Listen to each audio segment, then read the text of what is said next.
The corner table at Maplewood Coffee House had become Rachel Bennett's prison. Every afternoon at 3 o'clock, she would sit in that same spot, her back against the wall, her prosthetic leg carefully positioned under the table where no one could see it. Through the large windows, she watched Austin's South Congress Avenue buzz with life, families strolling, couples laughing, friends gathering.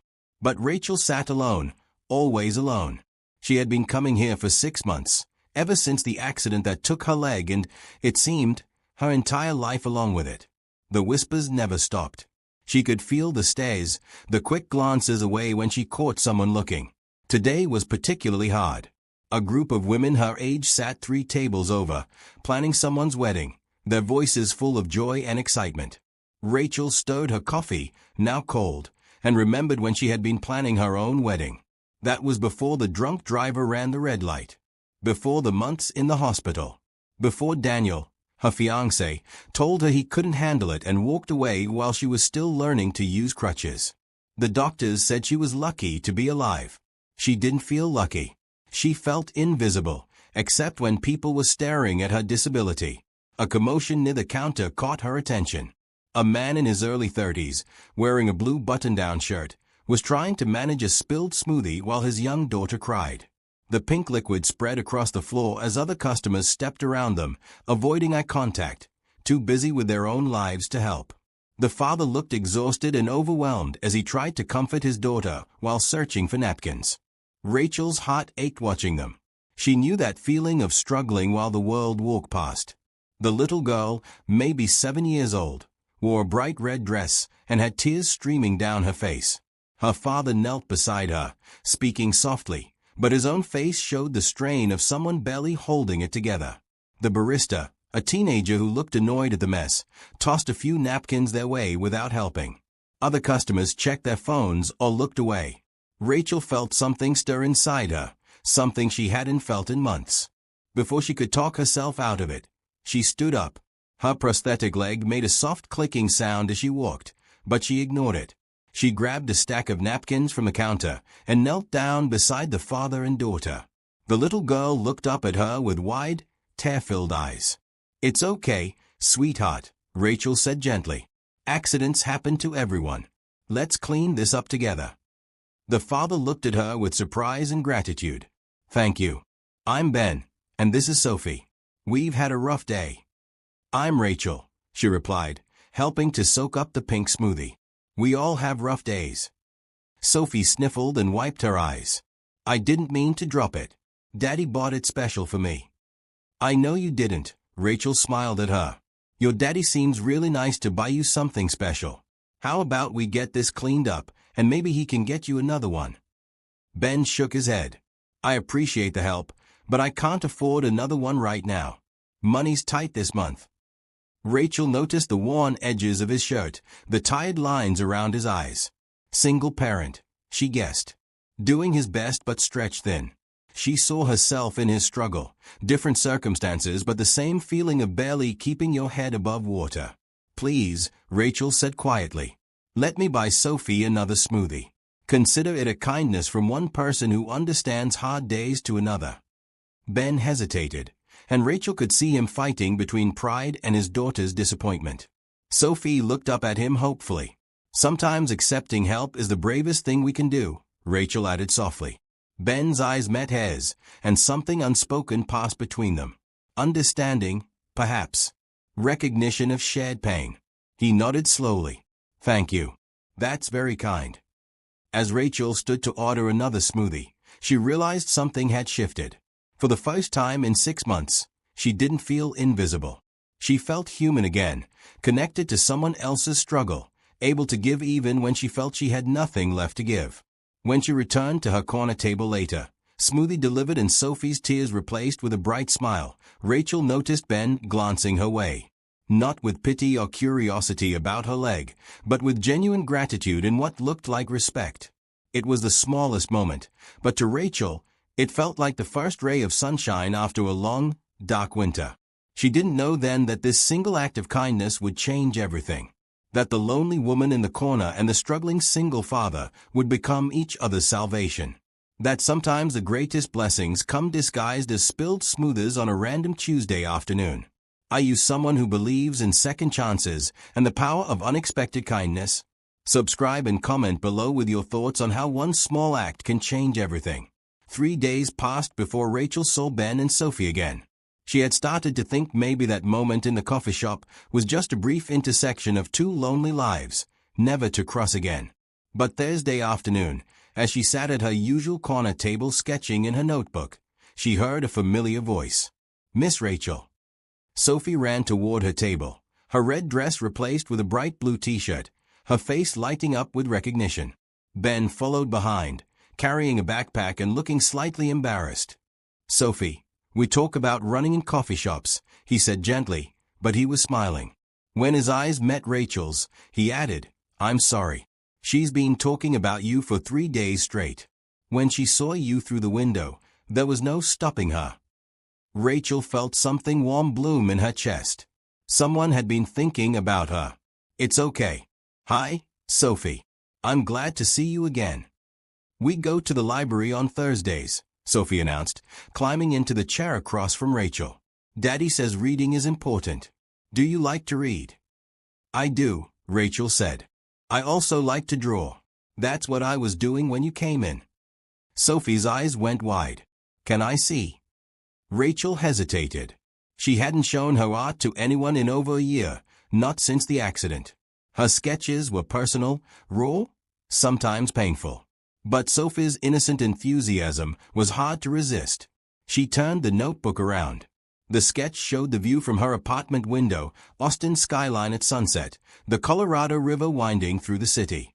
But in the foreground, she had drawn a single bird sitting on a wire, looking toward the city, separated from a flock flying in the distance. "That bird looks sad," Sophie observed with the blunt honesty of children. "Why is it alone?" "Sometimes birds get separated from their flock," Rachel explained quietly. "Sometimes they need to find their way back." Ben studied the drawing more carefully. "This is really good. Like, professionally good. Are you an artist?" Rachel shrugged. "I used to be. I taught art classes before." She trailed off, not ready to explain the before and after that divided her life. "Before what?" Sophie asked. "Sophie," Ben said gently. "Some things are private. We don't ask pushy questions." But Rachel surprised herself by answering. "Before I got hurt, I had an accident, and afterward, I stopped teaching." "That's sad," Sophie said. "You should teach again. You're really good." The simple certainty in the child's voice made Rachel smile despite herself. In Sophie's world, things were straightforward. If you were good at something, you should do it. If someone was hurt, you help them. No complications. "Actually," Ben said, pulling out a chair and sitting down, "Sophie has a school project coming up. She needs to do a presentation about someone brave. Someone who overcame something difficult. I was wondering." He paused, looking uncertain. "Would you be willing to talk with her about your experience? Only if you're comfortable. She could do her project on someone else if not." Rachel's first instinct was to refuse, to protect herself, to stay in her safe corner where no one asked hard questions. But something about Ben's respectful way of asking, and Sophie's hopeful expression, made her reconsider. "What would this project involve?" Rachel asked. "I would interview you," Sophie said excitedly, "and draw pictures, and tell the class about how you're brave." "I don't know if I'm brave," Rachel said honestly. "You helped us when no one else would," Ben said quietly. "When Sophie dropped her smoothie, everyone else walked past. But you stopped. That took courage, especially when you could see people were staring at us." Rachel felt tears prick her eyes. He had noticed. He had seen the stares that followed her, the way people had glanced at them as they cleaned up the mess together. And instead of being uncomfortable, he was calling it courage. "I would need to think about it," Rachel said. "Of course," Ben said quickly. "No pressure. Here's my number if you decide you'd be willing. The project isn't due for 3 weeks, so there's time." He wrote his number on a napkin and slid it across the table. Then he stood, putting his hand on Sophie's shoulder. "Come on, kiddo. We need to get to the library before it closes." "Bye, Miss Rachel," Sophie said, waving. "I hope you say yes." As they left, Rachel stared at the napkin with Ben's number. She hadn't had a new phone contact in 6 months. Hadn't had a reason to connect with anyone. Her phone held only old numbers, old friends who had slowly drifted away when she stopped answering their calls, when she made excuse after excuse not to see them. That night, lying in bed in her small apartment, Rachel thought about Sophie's project. About being called brave when she felt anything but. About Ben's tired eyes and gentle manner, the way he protected his daughter but also taught her to be kind, to see people who were struggling. She picked up her phone 3 times before finally typing a message. "This is Rachel from the coffee shop. I'll help with Sophie's project. When would you like to meet?" The response came within minutes. "Thank you. This means more than you know. Are you free Saturday afternoon? We could meet at Zilker Park. Sophie loves the playground there." Rachel agreed before she could change her mind. As she set her phone down, she realized she was smiling. For the first time in 6 months, she had plans. For the first time since Daniel left, someone wanted her time, her story, her presence.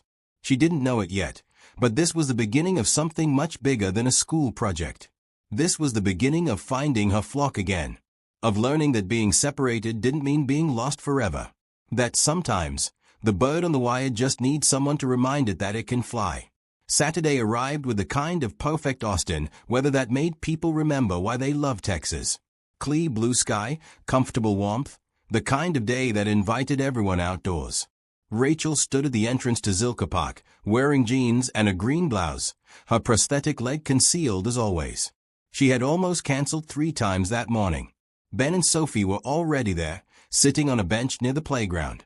Sophie wore a bright maroon shirt and jumped up the moment she spotted Rachel. "You came." Sophie ran toward her, then stopped herself and walked the rest of the way. "Daddy reminded me about not running into people." "Good job remembering," Rachel said, genuinely charmed by the little girl's enthusiasm. Ben approached with a friendly smile. "Thanks for coming. I brought some lemonade and snacks. Sophie has our project notebook ready, but we thought maybe we could just talk first. Get comfortable." They settled on a picnic blanket under a large oak tree. Sophie pulled out a purple notebook covered in stickers and a pack of colored pencils. Rachel felt her anxiety start to ease. This felt normal, natural. Just 3 people enjoying a nice day. "So," Sophie said seriously, clicking her pencil. "My teacher said I need to ask you questions about being brave. What made you brave?" Rachel thought about how to answer. "I don't think I chose to be brave. Something happened to me, and I had to figure out how to keep going." "What happened?" Sophie asked. Rachel glanced at Ben, who nodded encouragingly. "I was in a car accident. I got hurt very badly.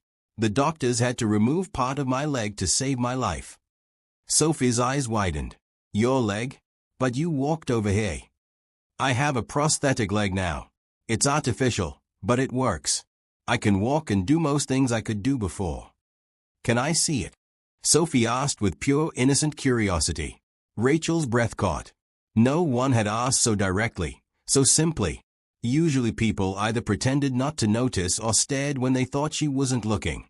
She looked at Ben again, expecting to see discomfort or embarrassment at his daughter's bluntness. Instead, he said quietly, "You don't have to if you're not comfortable." But Sophie is curious because she wants to understand, not because she thinks it's weird or bad.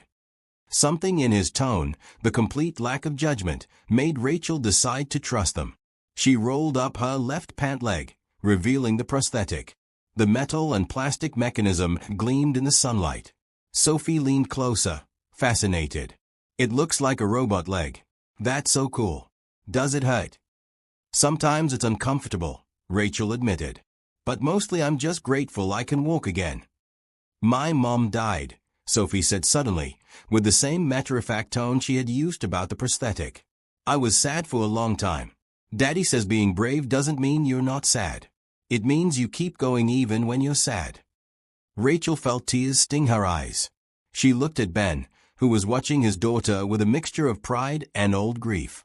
"Your daddy is very wise," Rachel said softly. "And you're right. Being brave doesn't mean you're not scared or sad. It means you don't let those feelings stop you." "Is that what you did?" Sophie asked, writing in her notebook. You were sad and scared, but you kept going. I tried, Rachel said honestly. Some days were harder than others. Some days I didn't want to keep going. But I did anyway. They talked for another hour. Sophie asked questions and drew pictures. Rachel found herself telling stories she hadn't shared with anyone, about the rehabilitation, the frustration of learning to walk again, the pain of losing her old life and having to build a new one. At one point, Sophie's ball rolled onto the bench. When Rachel stood to get it, she moved without thinking about hiding her prosthetic. The leg made its characteristic soft mechanical sound, and she bent to retrieve the ball, not bothering to roll her pant leg back down. "Thank you," Sophie said, taking the ball. Then she added, "I think you're the bravest person I know. You lost your leg and your leg is really important for walking, but you learned how to walk anyway. That's amazing." "My late wife used to say that the bravest people are the ones who face things they never asked for," Ben said quietly. "She was sick for 2 years before she passed. Watching her fight every day taught me what real courage looks like. I see that same courage in you." Rachel felt something crack open inside her. For months, she had carried shame about her disability, about being less than she was before, about not being strong enough to keep her old life intact. But Sophie saw robot legs and coolness. Ben saw courage and strength. They saw what she was now, not what she had lost. "I should tell you something," Rachel said. "When my fiancé saw me in the hospital, after the surgery, he couldn't handle it. He left. He said he was sorry, but he couldn't be with someone who was broken." "Then he was stupid," Sophie declared. "You're not broken. You're fixed. The doctors fixed you." Ben's jaw tightened. "I'm sorry that happened. But he showed you who he really was. Someone who could walk away from you when things got hard doesn't deserve you." "It made me feel like I wasn't worth loving anymore," Rachel admitted, surprised at her own honesty. "That's the dumbest thing I ever heard," Sophie said with absolute conviction. Then she looked at her dad. "Sorry for saying dumb, but it is." Ben laughed, the tension breaking. "You're not wrong, sweetheart." As the afternoon wound down, Sophie finished her notes and drawings. She had filled several pages with colorful pictures of Rachel, including multiple attempts to draw the prosthetic leg accurately. "Can we see you again?" Sophie asked as they packed up. "Not for the project. Just because you're nice." Rachel looked at the little girl with the honest eyes and the father with the kind smile, and she realized something had shifted. She wasn't hiding anymore. She wasn't pretending. And they hadn't run away. "I would like that," Rachel said. "How about Tuesday?" Ben suggested. "We usually go to the coffee shop after Sophie's art class at the community center. Maybe you could join us." Rachel nodded, feeling lighter than she had in months. As she walked to her car, she didn't try to hide her slight limp. The sun was shining, and for the first time since the accident, she felt like maybe she could step into the light without fear. Behind her, she heard Sophie say to her dad, "I think Miss Rachel needs friends. Can we be her friends?" "I think that would be good for all of us," Ben replied. And Rachel, listening to those words, felt something she hadn't felt in a very long time. She felt hope. Tuesday arrived faster than Rachel expected. She spent an embarrassing amount of time deciding what to wear, finally settling on jeans and a blue sweater. She told herself it was just coffee with a single dad and his daughter, nothing to be nervous about. But her stomach fluttered anyway. The community center on East Riverside Drive was busy with afternoon activities. Rachel arrived early and waited outside, watching parents drop off children for various classes. Through the window, she could see Sophie in a room full of kids, all wielding paintbrushes with varying degrees of chaos. "She's terrible at art," Ben's voice came from behind her. "But she loves it anyway, which I think is the whole point." Rachel turned to find him holding 2 coffee cups from the shop next door. He handed one to her. "I remembered you drink it black," he said. "From the coffee shop. I hope that's okay." The small gesture, that he had noticed and remembered, warmed her more than the coffee. "That's perfect. Thank you." They sat on a bench outside the center, watching through the window as Sophie painted something that might have been a flower or possibly a dinosaur. "I need to tell you something," Ben said after a moment. "Sophie's project was real, but it wasn't the only reason I wanted to talk to you." Rachel's heart skipped. "What do you mean?"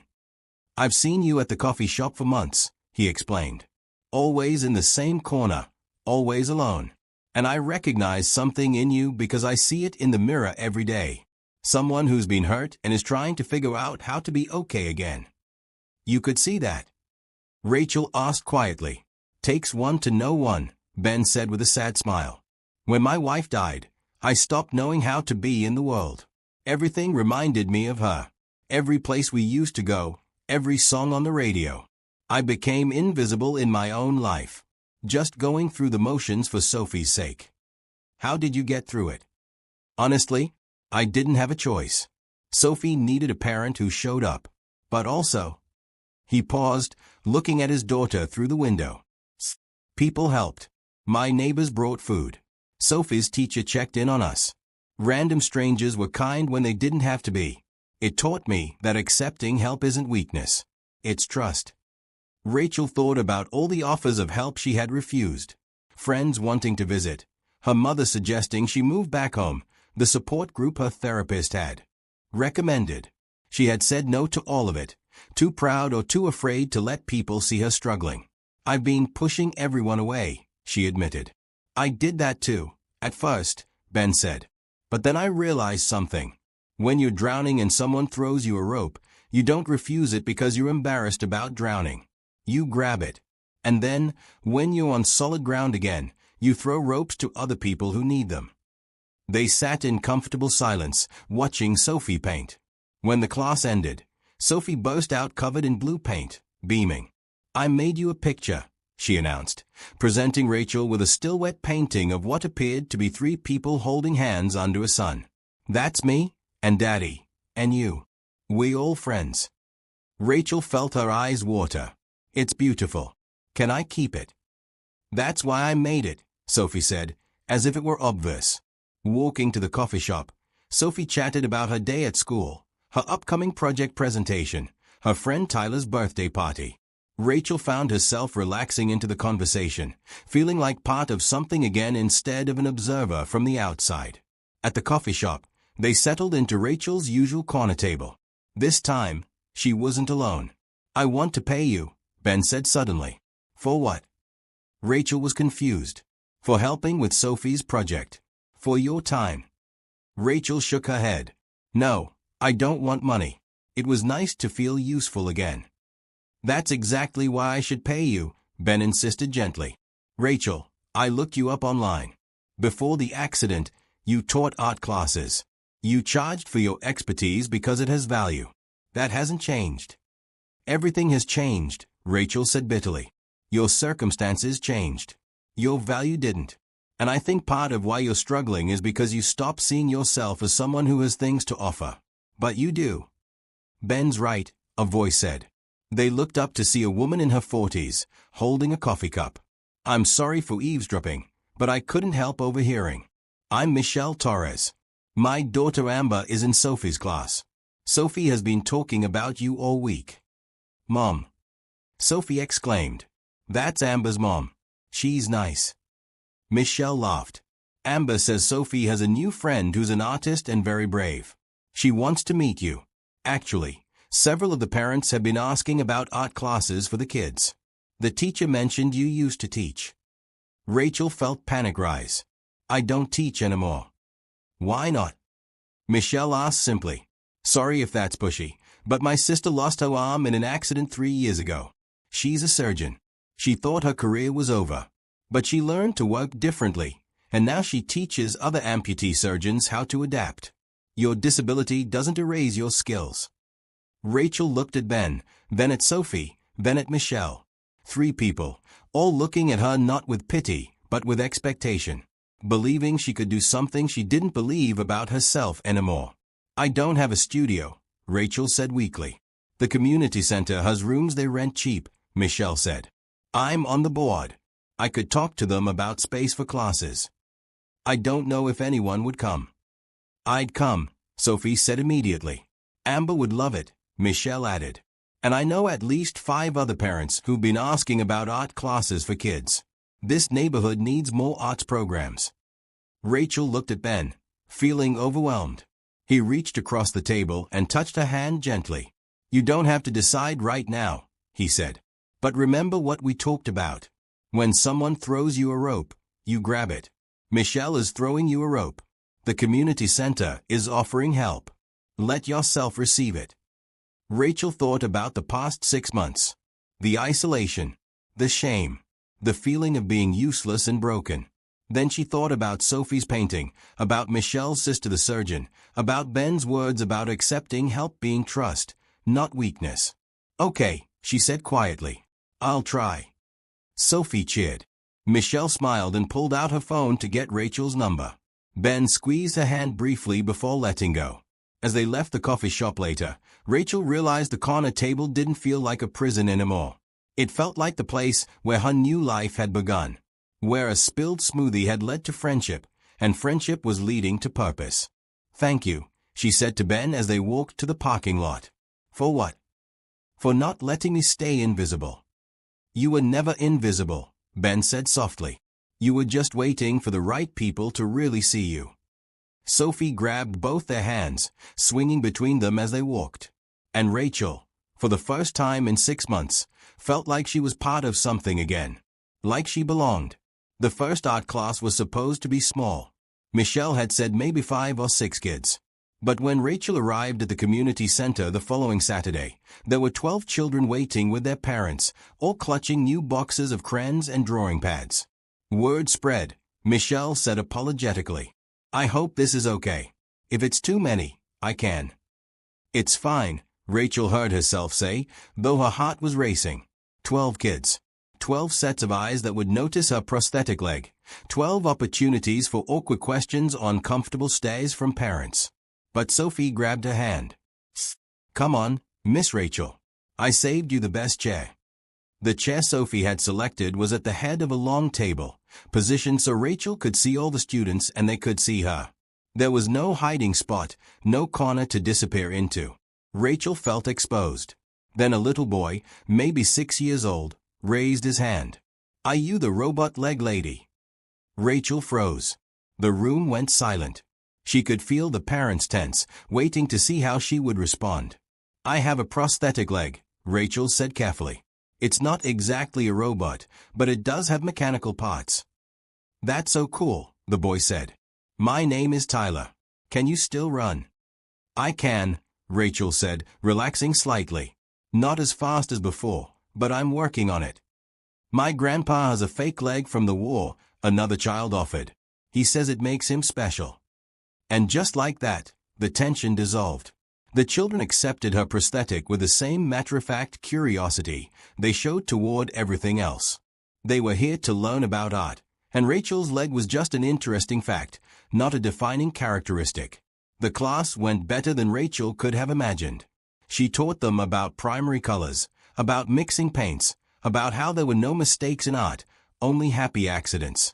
The children created enthusiastic messes, and their parents watched with indulgent smiles. After class, several parents approached her. This was wonderful, one mother said. Would you consider doing this weekly? I'd pay whatever you charge. Me too, another parent chimed in. My son hasn't been this excited about anything in months. Rachel looked at the dozen eager faces, children already planning what they would paint next week. She thought about her old life, teaching art in a prestigious studio, charging premium prices. This was different. Messier, less structured, less prestigious. But somehow, it felt more meaningful. I'd love to continue, Rachel said. But I don't have supplies for regular classes. I used what I had saved, but... The center can help with basic supplies, a familiar voice said. Rachel turned to see an older man in his 60s, wearing the community center name tag. I'm Robert Mitchell, the director. Michelle told me about your classes. We've been wanting to expand our arts programming. If you're willing to teach regularly, we can provide paint, paper, and basic supplies. We have a grant for community enrichment. Really? Rachel felt overwhelmed. Really, Robert said. We believe in investing in our community members who invest in our children. What you're doing here matters. That evening, Rachel met Ben and Sophie at their usual coffee shop, still buzzing from the day's success. 12 kids, she kept saying. 12 kids and their parents, and nobody made me feel weird or different. They just wanted me to teach their children. That's because you're seeing yourself through their eyes now instead of through your ex-fiancé's eyes, Ben said wisely. He made you think your value was in being whole and perfect. But everyone else sees your value in who you are and what you offer. Daddy's been reading psychology books, Sophie whispered loudly. He highlights parts and writes notes. Ben blushed. I wanted to understand how to help people who are grieving or dealing with trauma. After my wife died, I wished I had better understood what she needed. Rachel felt a surge of affection for this thoughtful man who read psychology books to understand pain, who raised his daughter to be kind and curious, who had seen Rachel when she thought she was invisible. Over the next few weeks, Rachel's classes grew. Word spread through school parent groups, neighborhood social media pages, community newsletters.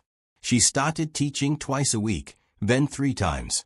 The community center gave her a permanent room, painted bright yellow by volunteers. Parents started requesting private lessons for their kids. A local high school asked if she would teach an after-school class. The owner of a small gallery on South Congress Avenue came to observe a class and asked Rachel if she had any of her own work to display. I haven't created anything in over a year, Rachel admitted. Maybe it's time to start again, the gallery owner suggested. That night, Rachel set up an easel in her apartment for the first time since the accident. She stared at the blank canvas, wondering if she still knew how to create for herself instead of just teaching others. She picked up a brush and began to paint. At first, the images that emerged were dark. Hospital beds, crutches, empty rooms. But gradually, the paintings shifted. Coffee shops with corner tables, parks with oak trees, small hands holding paintbrushes, a little girl in a red dress, a man with kind eyes. She painted for hours, until her prosthetic leg ached and her back hurt from standing.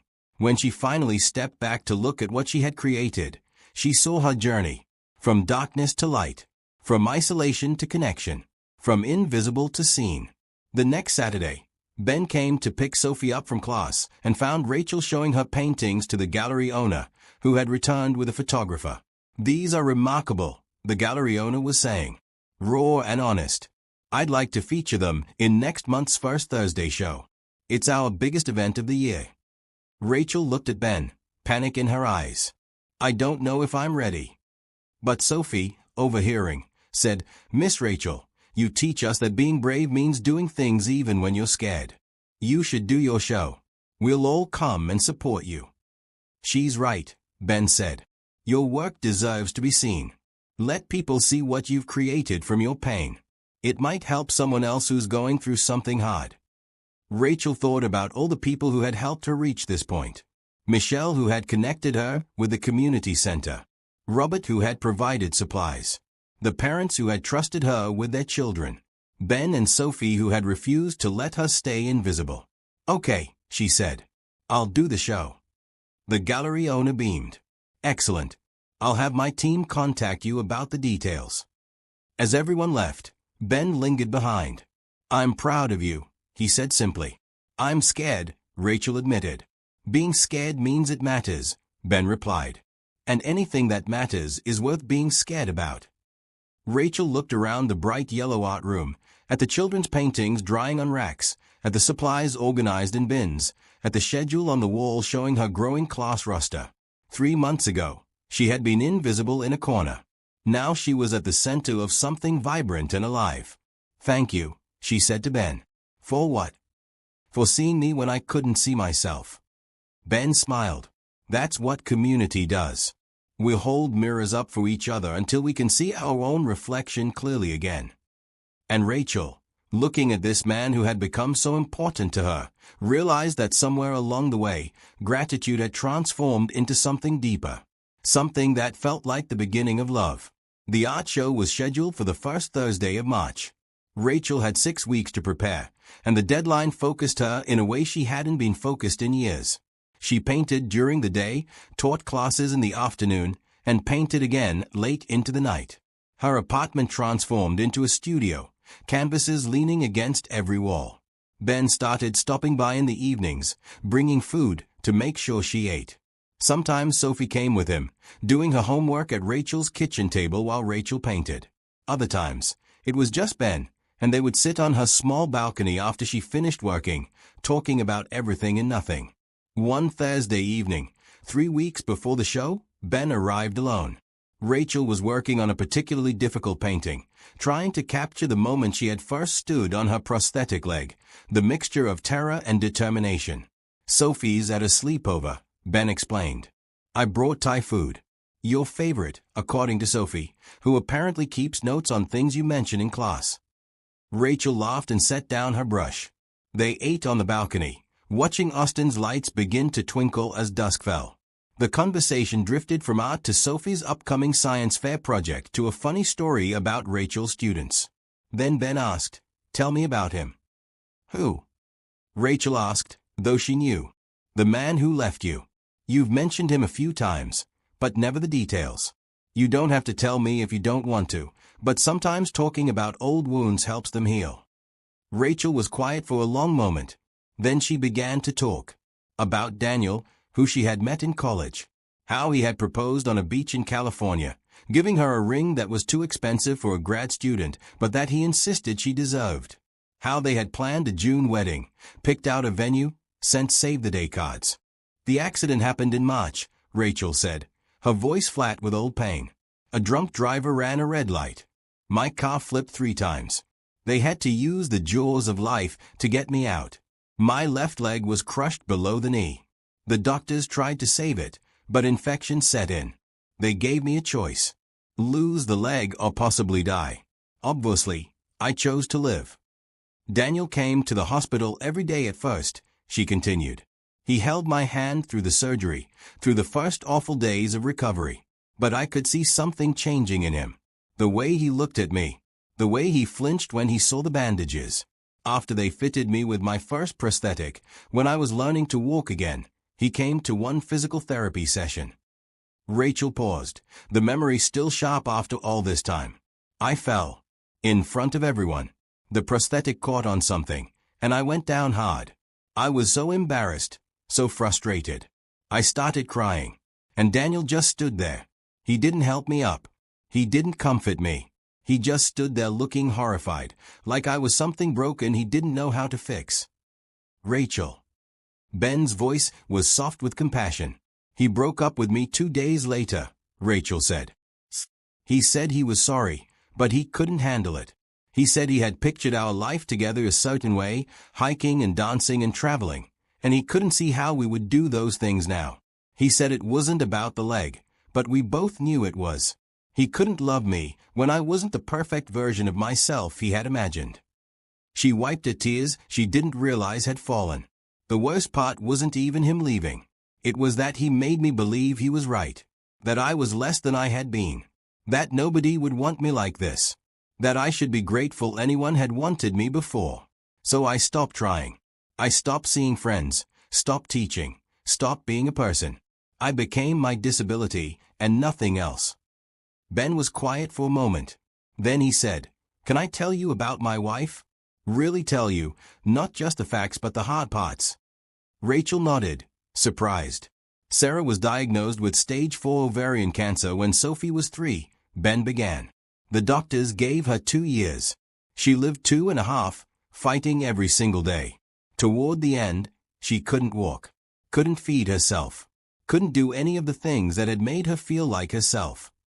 One night, about a month before she died, she asked me if I wished I had married someone else. Someone healthy. Someone who could give Sophie a mom who would be around." Ben's voice cracked slightly. "I was so angry at her for asking.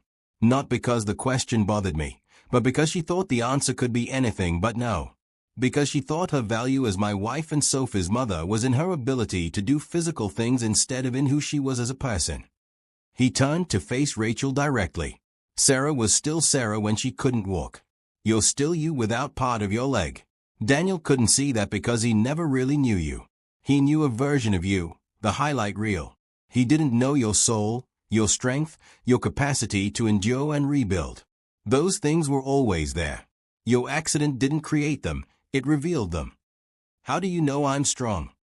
Rachel asked quietly. Maybe I'm just going through the motions. Because you're here, Ben said simply. Because you didn't give up, even when someone you loved told you that you should. Because you started teaching again, even though you were terrified. Because you paint your truth even when it hurts. Because you show up every day and try. That's strength, Rachel. That's what real courage looks like. Rachel felt something shift inside her, like a dam breaking. She started crying in earnest, deep sob that came from a place she had kept locked away. Ben moved his chair closer and pulled her into a hug, letting her cry against his shoulder. I was so lonely, she sobbed. I felt so broken and worthless. I know, Ben said softly. After Sarah died, I felt hollow. Like someone had scooped out everything that mattered and left just a shell. I was breathing but not living, just existing for Sophie's sake. They sat there in the fading light, two broken people holding each other's pieces, understanding in a way that only people who have survived loss can understand. How did you get through it? Rachel asked when she could speak again. Day by day, Ben said. Some days minute by minute. And I let people help me. I let Sophie's teacher check in. I let my neighbors bring food. I said yes when my brother offered to take Sophie for weekends. I stopped thinking that needing help made me weak and started thinking of it as being brave enough to admit I couldn't do it alone. That's what you've been trying to teach me, Rachel realized. That's what we've been teaching each other, Ben corrected gently. You've helped me too. Watching you step back into your art, watching you teach Sophie and those other kids, it reminded me that life doesn't end when loss happens. It changes, but it doesn't end. We get to decide if we let the change destroy us or if we let it transform us into something new. They sat in silence for a while, the weight of shared grief and understanding between them.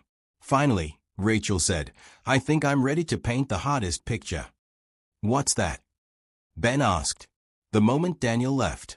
I've been avoiding it, but it's the only way to move past it, to show that loss isn't the end of the story. What will the painting show? Rachel thought about it. A door closing, but also a window opening. Light coming in. Because that's the truth. Him leaving hurt, but it also freed me from someone who couldn't love me at my worst. And it made space for people who could see me for who I really am. Ben smiled. That sounds like a powerful painting. Will you stay while I work on it? Rachel asked. I don't want to be alone with those memories. I'll stay as long as you need, Ben promised. And he did. Rachel painted late into the night, Ben reading in the corner, a quiet presence that made the memories less sharp. When she finally finished, exhausted and emotionally drained, Ben looked at the canvas and said, That's the one. That's the centerpiece of your show. Rachel looked at what she had created. A woman standing in a doorway, the room behind her dark, but light streaming in from ahead. Her prosthetic leg visible, unashamed. Her face turned toward the light. And in the light, shadowy figures that represented community, support, new beginnings. Thank you for staying, Rachel said. Thank you for letting me, Ben replied. As he left that night, he paused at the door. Rachel, I need to tell you something. What? You're not just Sophie's friend anymore. You're mine too. And that means I'm invested in your healing, your success, your happiness. Whatever you need for this show, let me know. I'm here. I know, Rachel said softly. And Ben? You're my friend too. Which means I'm invested in you and Sophie.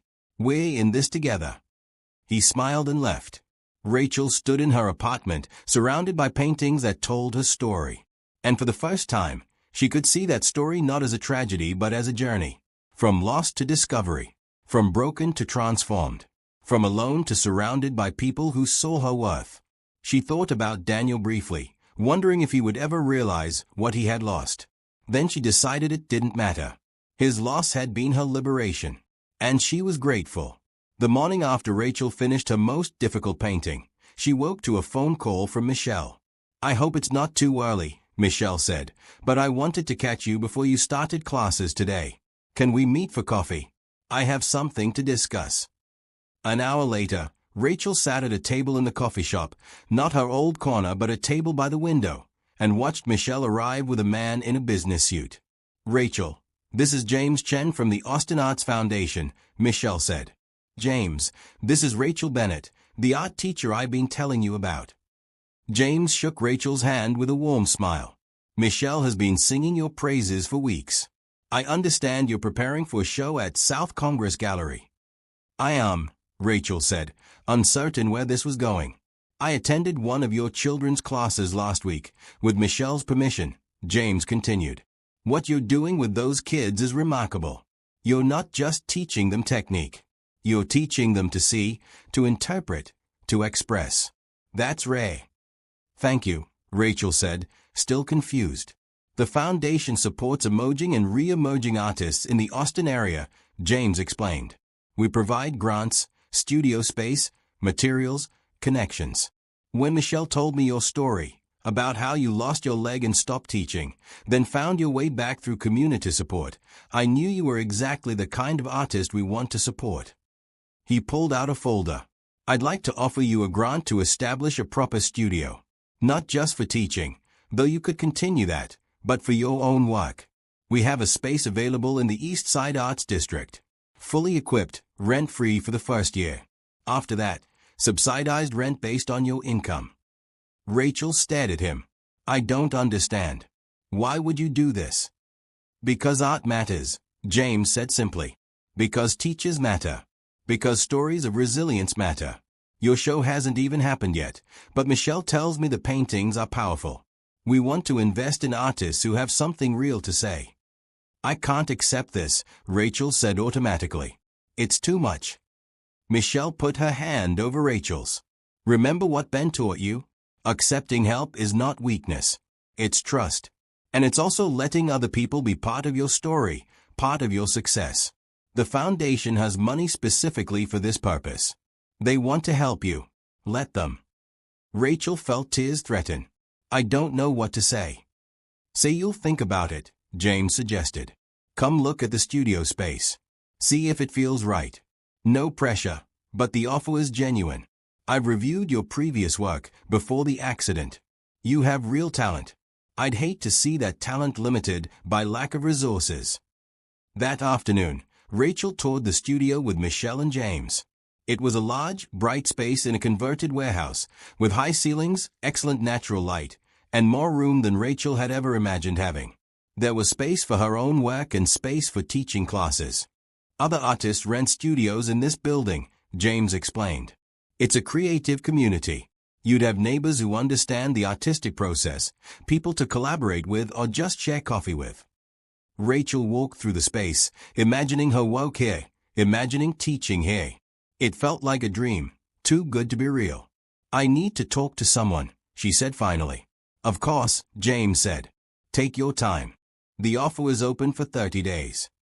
Rachel drove directly to Ben's house.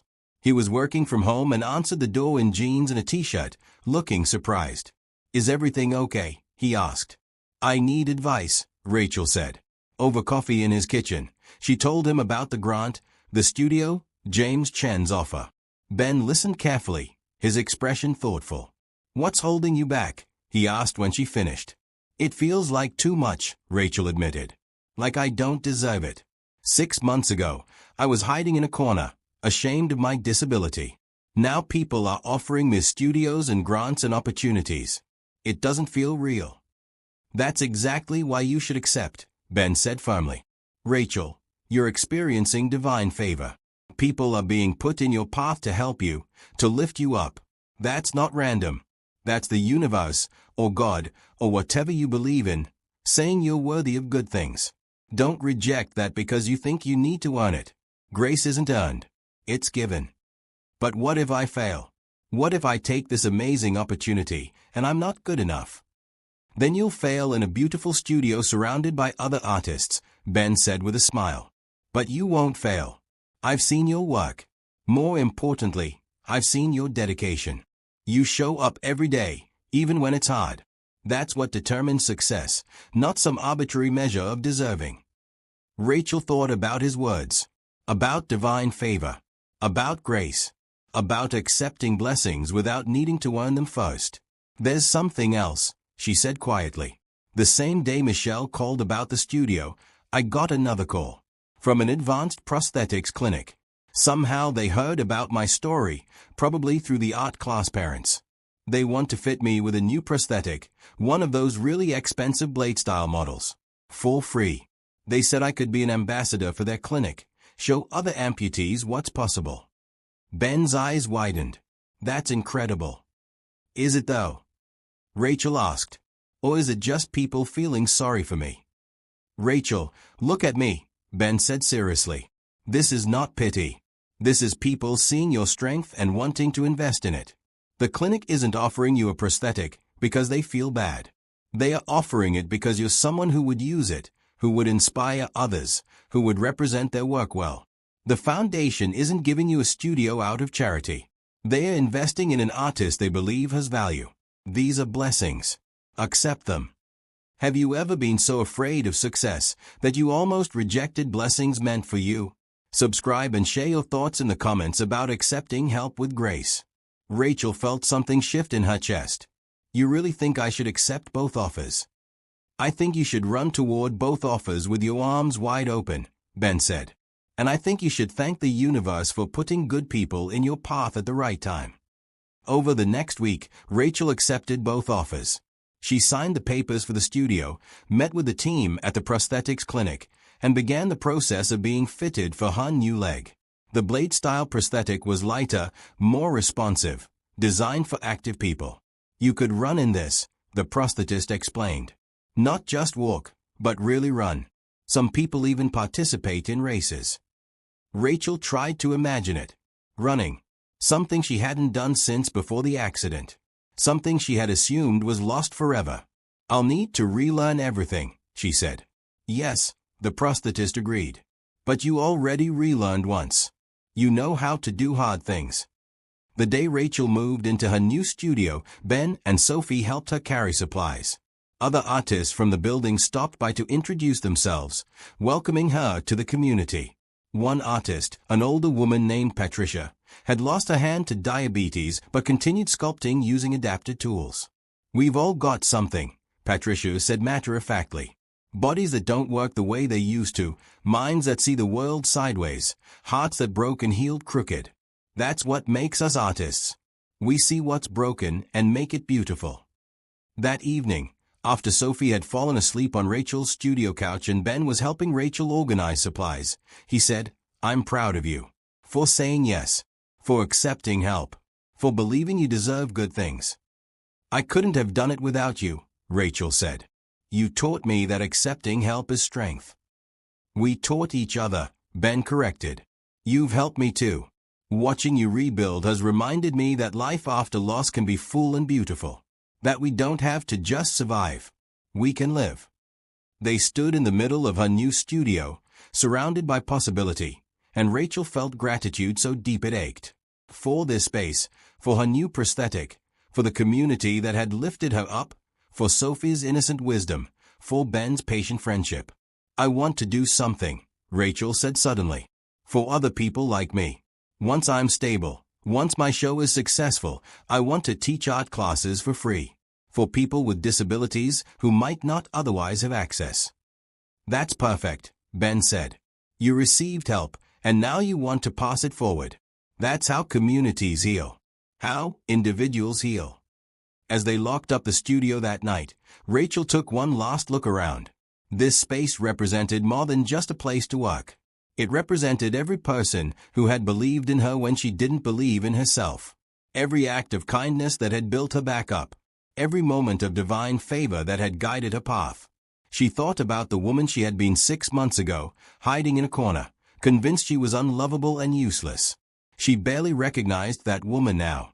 In her place stood someone stronger, someone who had learned to accept help, to trust community, to believe in second chances. Thank you, she whispered to the universe, to God, to whatever force had brought these people into her life at exactly the right time. And somewhere, in the mystery of divine timing, the universe smiled. Spring arrived in Austin with an explosion of wildflowers and warm breezes.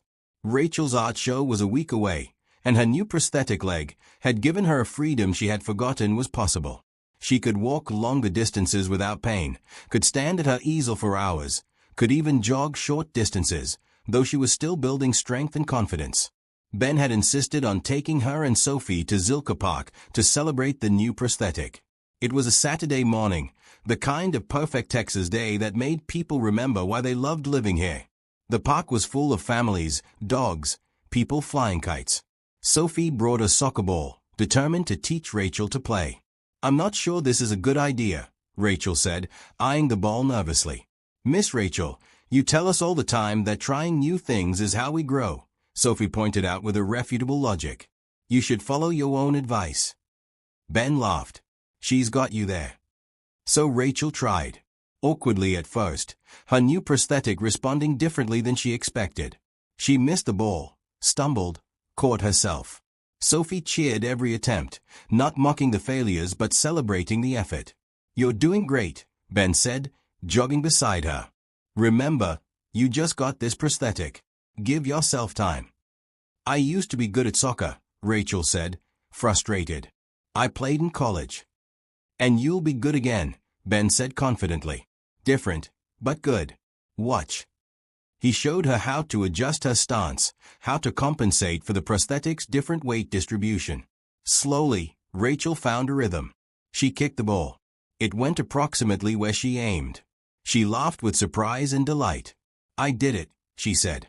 "Again," Sophie demanded, passing the ball back. They played for an hour, Rachel getting steadily more confident. By the end, she was sweaty, tired, and happier than she had been in years. They collapsed on a blanket under a tree, Sophie immediately engrossed in a book about space. "This is nice," Rachel said, lying back to look at the sky through the branches. "Thank you for pushing me." "You needed reminding that you're not limited," Ben said. "Your body works differently now, but it still works.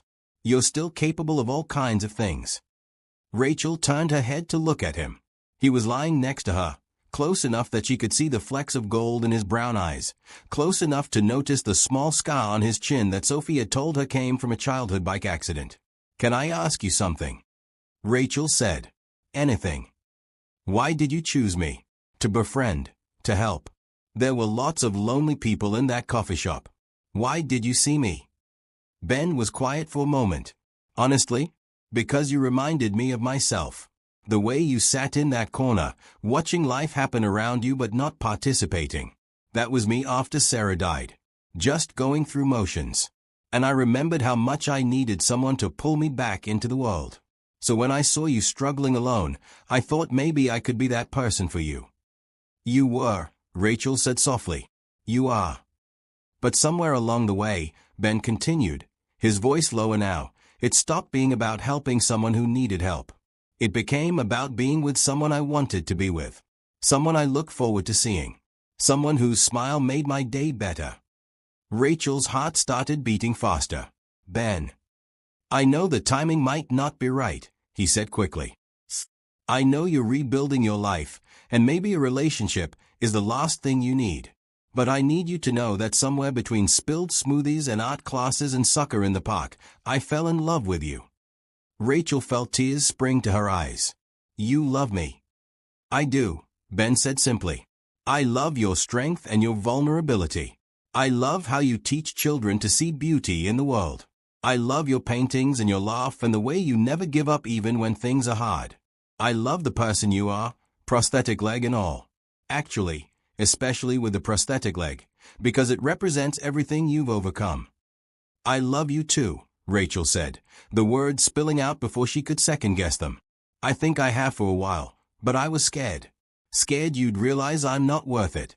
Scared I'd lose you like I lost everyone else." "You're not going to lose me," Ben promised. "I'm not Daniel. I don't love a fantasy version of you. I love the real you, complications and all. And I'm not going anywhere." He leaned closer, and Rachel met him halfway.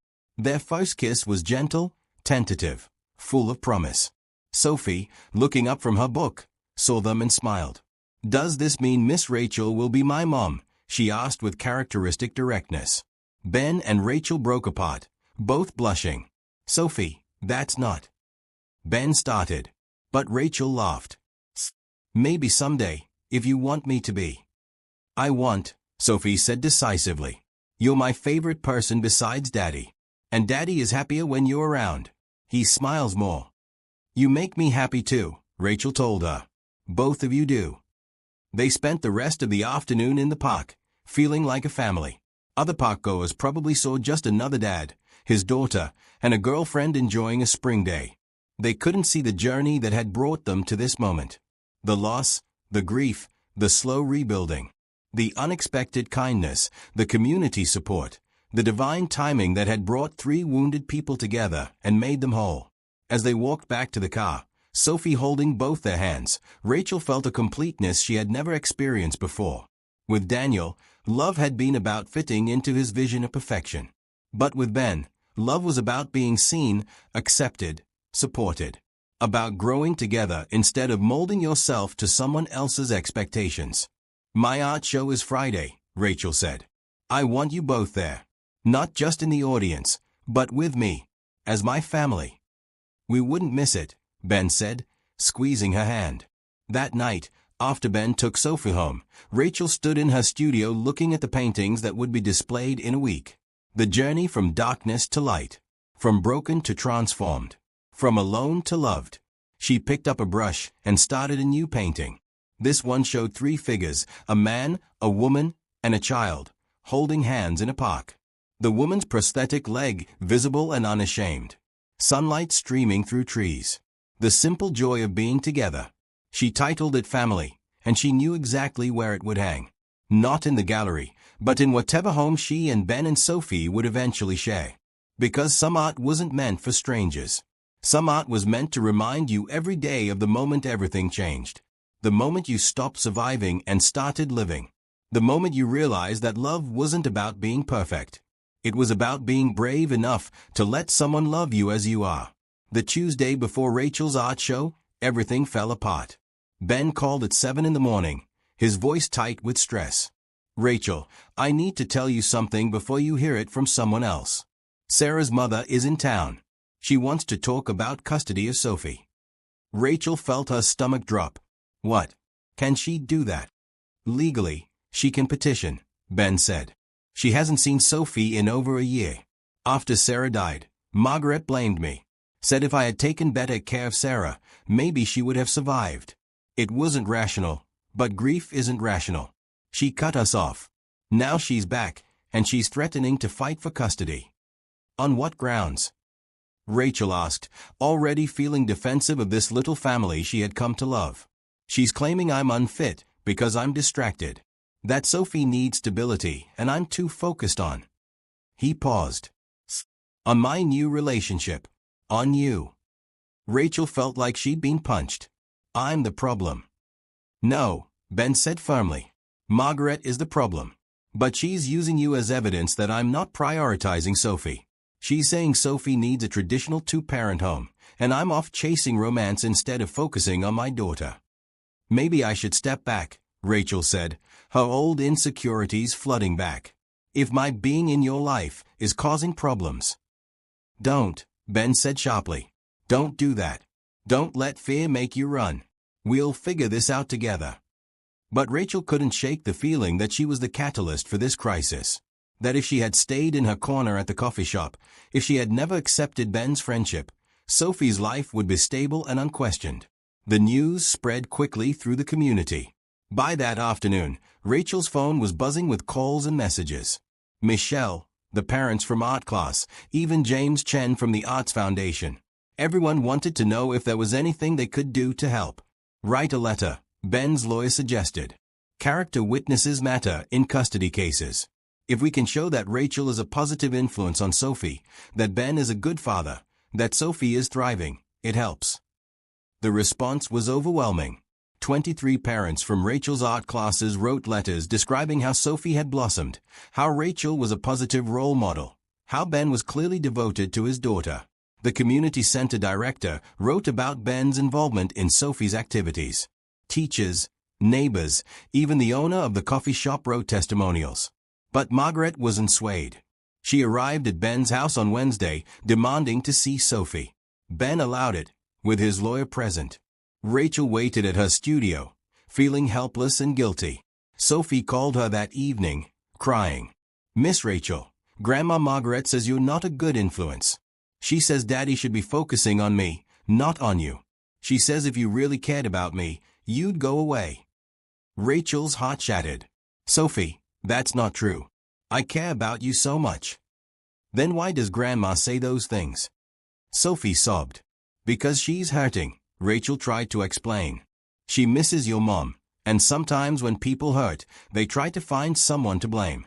But none of this is your fault, and it's not your dad's fault, and it's not my fault. Sometimes bad things happen, and we just have to be strong. But after hanging up, Rachel sat in her studio and cried. All the old fears came rushing back. That she wasn't good enough. That her disability made her unfit to be part of a family. That she should have stayed invisible instead of daring to hope for more.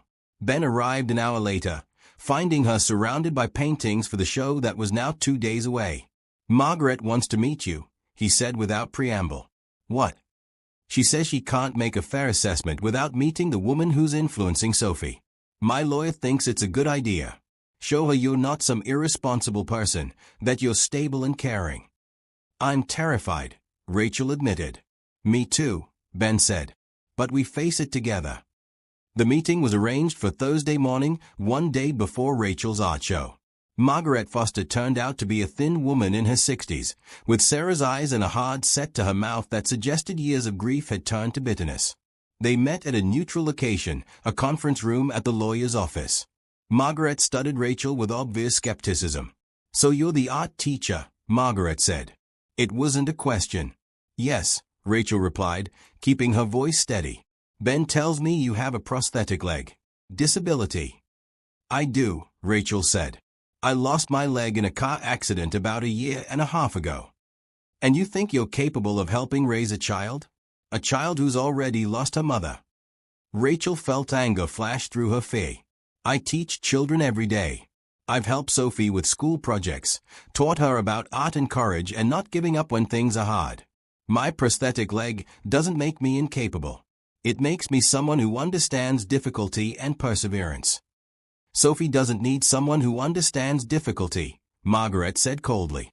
She needs stability. She needs a normal family. With respect, Rachel said, fighting to keep her voice even, there's no such thing as a normal family. Every family has its challenges. Every person has their struggles. What Sophie needs is love, support, and people who show up for her every day. That's what Ben does. That's what I try to do. You've known her for a few months, Margaret scoffed. I'm her grandmother. I've known her since birth. Then where were you?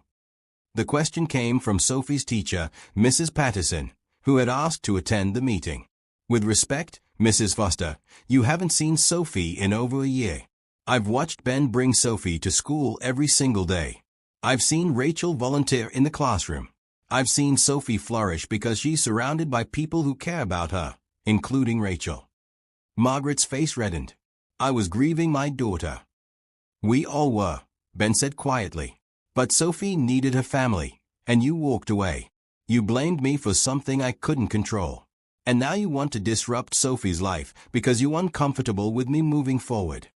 I want what's best for my granddaughter, Margaret insisted.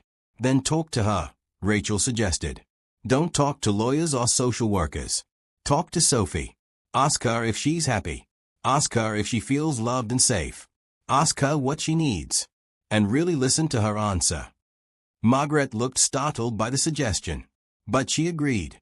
The conversation with Sophie took place that afternoon, in the park where Rachel had first revealed her prosthetic leg. Margaret sat on a bench with Sophie while Ben and Rachel waited a respectful distance away. Rachel couldn't hear what was said, but she could see Sophie's animated gestures, the way she pulled out her art class notebook to show her grandmother drawings, the way she pointed toward Rachel and Ben with obvious affection. When they finally walked back over, Margaret's face had softened slightly. Sophie tells me you make her feel brave, Margaret said to Rachel. She says you teach her that being different or having hard things happen doesn't make you broken, just makes you interesting. That's what I believe, Rachel said simply. Margaret was quiet for a long moment. Then she said, I loved my daughter more than life. When she got sick, I prayed every day for a miracle. When she died, I felt like God had abandoned us. I needed someone to blame, and I blamed Ben for not saving her, even though I knew it was impossible. I understand, Ben said gently. I see now that Sophie is happy, Margaret continued. That you're a good father. That this woman, Rachel, is teaching my granddaughter important things. And I realized that by trying to protect Sophie from potential hurt, I was actually the one hurting her. She turned to Rachel. I don't know you well enough to love you. But Sophie does. And maybe that's enough to start with. Rachel felt tears of relief. Thank you. I'm dropping the custody petition, Margaret said. But I'd like to be part of Sophie's life again, if you'll allow it. Of course, Ben said immediately. Sophie needs all the family she can get. As they walked back to the car, Sophie holding both her grandmother's hand and Rachel's hand, Rachel realized something profound. Crisis didn't have to mean destruction. Sometimes crisis was just an opportunity for healing, for truth, for bringing broken pieces together in new configurations. Tomorrow was her art show, the culmination of months of work, of rebuilding, of daring to hope. And now she would face it not alone, but surrounded by family. Not just Ben and Sophie, but Margaret too. Not a perfect family, but a real one. Complicated, wounded, healing, and whole in their brokenness. That night, Ben stayed after Sophie was in bed, helping Rachel finalize preparations for the show. I was so scared, Rachel admitted. I thought I was going to lose you both. You're not getting rid of us that easily, Ben said. Rachel, we're in this together. Whatever comes, we face it together. Together, Rachel repeated, and the word felt like a promise, like a vow, like the beginning of something permanent and real. The storm had passed. Tomorrow, in front of strangers and friends and family, Rachel would unveil her journey from darkness to light. And whatever happened after that, she knew she wouldn't face it alone. The gallery on South Congress Avenue buzzed with energy as Rachel arrived 2 hours before the show. Her hands shook slightly as she helped the gallery staff position her paintings. Each piece told part of her story, the journey she had traveled from that dark corner of a coffee shop to this moment. Nervous, the gallery owner asked with a kind smile. Terrified, Rachel admitted. Good art requires vulnerability, the owner said. You're about to show people your soul. Being scared means you care. Ben arrived with Sophie and Margaret, all three dressed up for the occasion. Sophie wore a bright red dress and carried a bouquet of flowers for Rachel. Margaret had softened considerably over the past week, and she squeezed Rachel's hand in support. You look beautiful, Ben said, taking in Rachel's green dress, her confident stance. She wasn't hiding her prosthetic tonight. The dress was deliberately cut to show the blade-style prosthetic, making it part of her aesthetic rather than something to conceal. Thank you for being here, Rachel said. Nowhere else I'd rather be, Ben replied. The gallery filled quickly. Parents from Rachel's art classes brought their children, who ran from painting to painting with enthusiastic commentary. Other artists from Rachel's studio building came to support her. Michelle and James Chen represented the community organizations that had invested in her. Even some of Rachel's old college friends, who she had been slowly reconnecting with, made the trip. But the painting that drew the most attention was the centerpiece, the one Rachel had struggled to create. A door closing behind a woman, darkness receding, light streaming through a window ahead. The woman's prosthetic leg visible as she stepped forward. The title was simple, After the Ending, a Beginning. A reporter from the Austin Chronicle approached Rachel. This collection is powerful. The progression from darkness to light, from isolation to community. Can you talk about your inspiration? Rachel took a breath and began to tell her story. Not the sanitized version, but the real one. The accident, the loss of her leg, Daniel's abandonment, the months of isolation. And then the turning point, a spilled smoothie in a coffee shop and a single father who saw her when she felt invisible.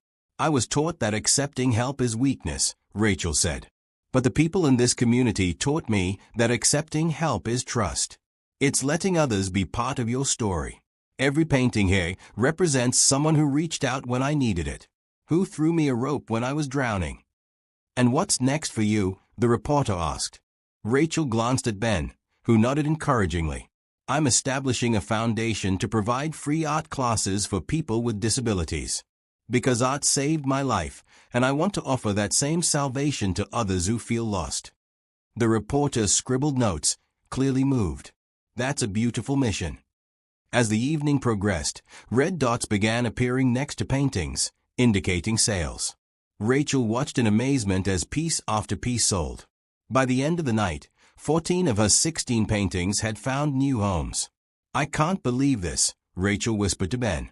I can, he said. You created something honest and powerful. People respond to that. Near the end of the evening, an older couple approached Rachel. The woman was using a walker, and the man held her arm supportively. We wanted to thank you, the woman said. I lost both my legs to diabetes 5 years ago. I've been so depressed, so isolated. Your paintings made me feel seen for the first time. Like my story matters too. Rachel felt tears spring to her eyes. Your story does matter. Every story matters. The painting of the bird on the wire, the man said. The one looking toward the flock. We bought that one. It's going in our living room to remind my wife that she's not alone. After they left, Rachel stood looking at the empty space where that painting had hung. The bird had found its flock, and so had she. The gallery began to empty. Families heading home, artists congratulating Rachel and drifting out into the Austin night. Finally, only Ben, Sophie, Margaret, and a few close friends remained. I'm so proud of you, Ben said, pulling Rachel into his arms. We all are, Michelle added. You've inspired this entire community. Sophie tugged on Rachel's dress. Miss Rachel, can I ask you something? Anything, sweetheart. Are you going to marry my daddy?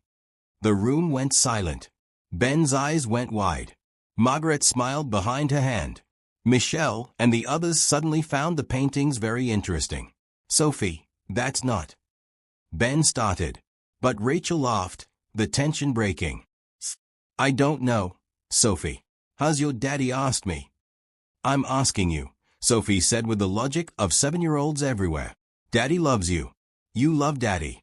You should get married. That's how it works. Ben took a breath, then dropped to one knee right there in the gallery. He pulled out a small velvet box from his jacket pocket. I was going to wait until tomorrow, he said, looking up at Rachel with love shining in his eyes. I was going to plan something perfect and romantic. But Sophie's right. Why wait when we know what we want? Ben. Rachel breathed. Rachel Bennett, you walked into my life during a spilled smoothie, and you've been making everything better ever since. You've taught me that healing isn't about forgetting the past, it's about building a future. You've shown Sophie what strength and courage look like. You've made our incomplete family feel whole. Will you marry me? Rachel looked at this man who had seen her when she felt invisible, who had loved her prosthetic leg and all, who had taught her that accepting help was strength, not weakness. She looked at Sophie, bouncing with excitement. She looked at Margaret, dabbing at her eyes. She looked at her community of friends, all beaming with joy. Yes, she said. 1,000 times yes. Ben slipped the ring on her finger and stood to kiss her while Sophie cheered and everyone applauded. It was the perfect moment, not despite the imperfect setting but because of it. Surrounded by her art, her story, her community. This was what divine favor looked like. Not perfection, but blessings that appeared exactly when needed. People who showed up at the right time. Doors that opened just as others closed. 6 months later, they held the wedding in Zilker Park, under the same oak tree where Rachel had first revealed her prosthetic leg. Sophie was a flower girl, Margaret cried happy tears, and over 200 people attended, representing the community that had rallied around Rachel during her darkest time. Rachel walked down the aisle in a maroon dress that showed her blade-style prosthetic proudly. She had considered getting a cover for the wedding, making it look more like a natural leg. But Ben had talked her out of it. Your prosthetic is part of your story, he had said. Part of what makes you who you are. Don't hide it. Celebrate it. So she did. And as she walked toward Ben, she thought about the journey that had brought her here. From a corner table in a coffee shop to the center of a celebration. From invisible to seen. From broken to transformed. From alone to surrounded by love. The foundation she had established was thriving, providing free art classes to over 50 people with disabilities across Austin.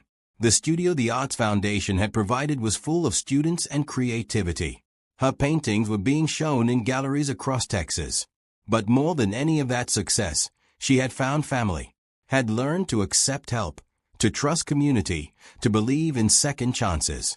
As Ben took her hands and they spoke their vows, Rachel thought about divine favor, about how sometimes the worst moments in life led directly to the best moments. How sometimes you had to lose everything to discover what really mattered. How sometimes the most profound blessings were disguised as spilled smoothies and awkward conversations, and little girls who asked direct questions. "I now pronounce you husband and wife," the officiant said. Ben kissed Rachel to cheers and applause. Sophie jumped up and down. Margaret smiled through tears. The community that had saved Rachel's life celebrated this new beginning. Later, at the reception, as Rachel danced with her new husband while Sophie danced nearby, she thought about the woman she had been 18 months ago. That woman could never have imagined this moment, could never have believed that loss could lead to such abundance, that brokenness could transform into wholeness, that accepting help could lead to love. "What are you thinking about?" Ben asked, pulling her closer. "About divine favor," Rachel said. "About how God, or the universe, or whatever you believe in, puts the right people in your path at exactly the right time. Like a single dad and his daughter finding a lonely woman in a coffee shop." Exactly like that, Rachel smiled. As the sun set over Austin, casting golden light over the celebration, Rachel felt a completeness she had never known was possible. Not because her life was perfect, but because she had learned to find beauty in imperfection. Not because she had never been broken, but because she had learned to transform brokenness into strength. Not because she had never been alone, but because she had learned to accept community and let herself be loved. This was the true meaning of second chances. Not erasing the past, but building something new from its pieces. Not pretending wounds never happened, but letting them heal into scars that told stories of survival. Not hiding from fear, but walking forward despite it, supported by people who cared. Sophie ran up and grabbed both their hands. "Can we get ice cream now? You promised wedding ice cream." Ben and Rachel laughed, letting Sophie pull them toward the dessert table.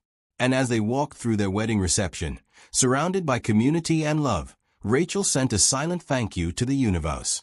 For loss that led to discovery, for pain that led to growth, for darkness that made the light so much brighter, for the unexpected kindness of strangers who became family, for divine favor that appeared in the most ordinary moments, transforming everything. The bird on the wire had found its flock, and she was never flying alone again.